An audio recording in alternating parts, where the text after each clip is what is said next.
राज्यामध्ये आज अनेक जिल्ह्यांमध्ये विजांसह पाऊस पडण्याचा हवामान विभागानं अंदाज वर्तवलाय। तर मुंबईला आज येलो अलर्ट देण्यात आलाय। काही ठिकाणी तुरळक पाऊस झालेला सुद्धा आहे। सकाळपासून मुंबईमध्ये रिमझिम पाऊस पडतोय। मुंबईसह ठाणे, पालघर, रायगड, रत्नागिरी, सिंधुदुर्ग यांनाही येलो अलर्ट दिलेला आहे। तर पुणे घाट परिसर, सातारा, नाशिक यांनाही आज ऑरेंज अलर्ट देण्यात आलाय। तर सकाळपासून मुंबईमध्ये जोरदार पाऊस होतो आहे। त्यातच पुण्यात सुद्धा जोरदार पाऊस होतोय। अधिक माहिती घेऊयात पुण्यातून आमची प्रतिनिधी रेवती हिंगवे आपल्या सोबत आहे। रेवती, पुण्यातली काय आहे पावसाची स्थिती, गेल्या काही दिवसातली स्थिती आणि आता आज नेमकी काय स्थिती?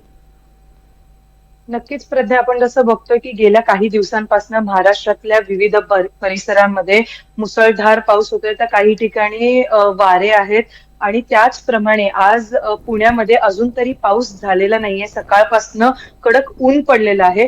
तर अशा प्रकारचं वेगवेगळं वातावरण हे संपूर्ण राज्यभरात आहे। तर आजची नक्की परिस्थिती काय आहे आणि पुढच्या 2 ते 3 दिवसांमध्ये महाराष्ट्रातली परिस्थिती काय आहे हे जाणून घेण्यासाठी आता माझ्यासोबत आहेत IMD पुणे वेधशाळेचे अधिकारी सुदीप कुमार सर। त्यांच्याकडनं आपण जाणून घेऊयात की नक्की कसं वातावरण असणार है। सर, ये जो हम महाराष्ट्र का मैप देख रहे हैं यहाँ पे, वो क्या बता रहा है कि कैसा मॉनसून होने वाला है, या फिर आज का फोरकास्ट और नेक्स्ट 2 से 3 दिन का फोरकास्ट कैसे होने वाला है महाराष्ट्र का? जी नमस्कार।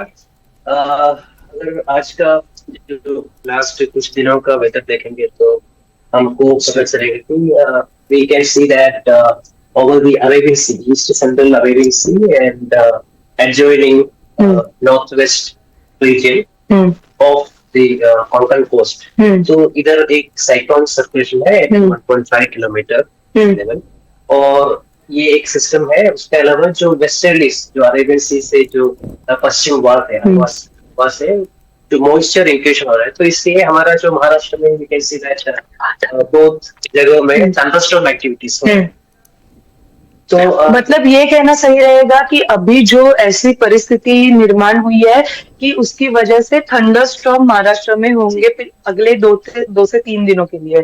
जसं प्रज्ञा यांनी सांगितलं की आता जसं आपण त्या मॅप मध्ये बघू शकतोय, त्या मॅपच्या अनुसार अरबी समुद्रामध्ये अशी परिस्थिती निर्माण झाली आहे। असं एक चक्री वादळ तिथे निर्माण झालेलं आहे। त्यामुळे हे बघा, आपण हे जे मॅप बघू शकतो या एरो मधनं, तर त्या एरो मधलं स्पष्ट दिसतंय की तिकडे त्यामुळे महाराष्ट्रात पुढे 2 ते 3 दिवसामध्ये अतिवेगाने वारे देखील वाहतील। त्यासोबतच सर, हमको ये भी जानना है कि आज का महाराष्ट्र का वेदर फोरकास्ट क्या रहेगा? पुणे, मुंबई, कोकण, कैसा, मतलब क्या वेदर रहेगा यहाँ पे? जी पुणे, मुंबई और कोंकण सभी जगह में अभी हम नेक्स्ट अगर लें तो 2 से 3 दिन के लिए we are expecting thunderstorm activities mainly. तो उसके बाद मेनली अभी 20 तक, तो 20 से वो एक्टिविटीज बढ़ने का चांस है। और we are expecting day 3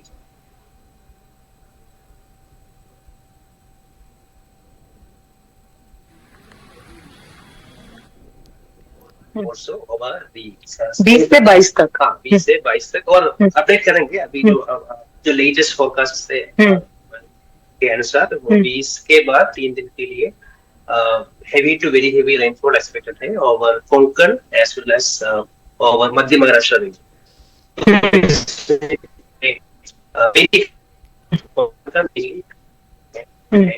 mainly Mumbai और कोंकण एरिया। नक्कीच काही तांत्रिक कारणामुळे आपल्यापर्यंत आवाज पोहोचत नाहीये। मात्र त्यांनी दिलेल्या माहितीनुसार मध्य महाराष्ट्रात आणि कोकणामध्ये खास करून मोठ्या प्रमाणात पाऊस होईल। मध्यम ते त्यापेक्षाही जास्त स्वरूपात हा पाऊस असेल असा अंदाज हा हवामान विभागाकडून वर्तवला जातोय। आणि जी चक्रीय वादळ स्थिती निर्माण झालेली आहे अरबी समुद्रातली, ती प्रामुख्याने यामागचं कारण आहे असंही सांगण्यात येत आहे। धन्यवाद या संपूर्ण सविस्तर माहितीसाठी रेवती।